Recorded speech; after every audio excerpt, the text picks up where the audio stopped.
বিশুদ্ধ পানি নিশ্চিতে ৮,৮৫০ কোটি টাকার প্রকল্প হাতে নেয় সাবেক আওয়ামী লীগ সরকার। গভীর নলকূপ আর রেইন ওয়াটার হারভেস্ট চলে গেছে দলীয় লোকজনের হাতে। লুটপাট হয়েছে প্রকল্পের সরঞ্জাম আর টাকা। হাজার হাজার মানুষ সুপেয় পানির জন্য টাকা দিয়ে হয়েছেন প্রতারিত। বিভিন্ন জেলা ঘুরে বিস্তারিত সাদাত রহমতুল্লাহর অনুসন্ধানী রিপোর্টে।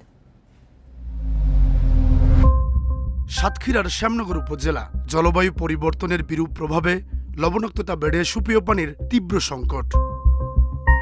তৃণমূল আর পিছিয়ে পড়া মানুষদের সুপেয় পানি দিতে প্রকল্প হাতে নেয় সরকার।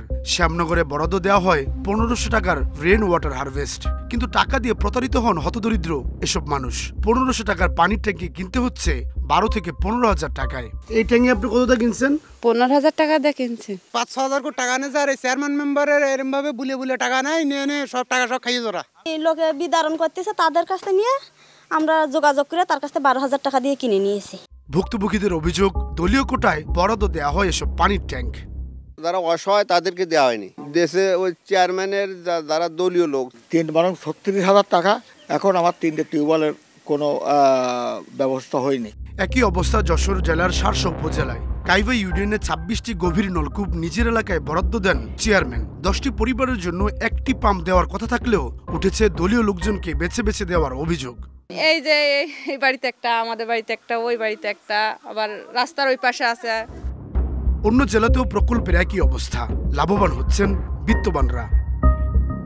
৯,৫০০ কোটি টাকার সুপেয় পানির প্রকল্পের সাবেক পরিচালক তুষার মোহন সাধু খা এখন জনস্বাস্থ্য অধিদপ্তরের প্রধান প্রকৌশলী। তার সাথে কথা বলতে গেলে ফিরতে হয় গেট থেকেই। যার কাছে আসবেন তার সাথে যোগাযোগ করে তার তো অ্যাপয়েন্টমেন্ট নিয়ে আসবেন।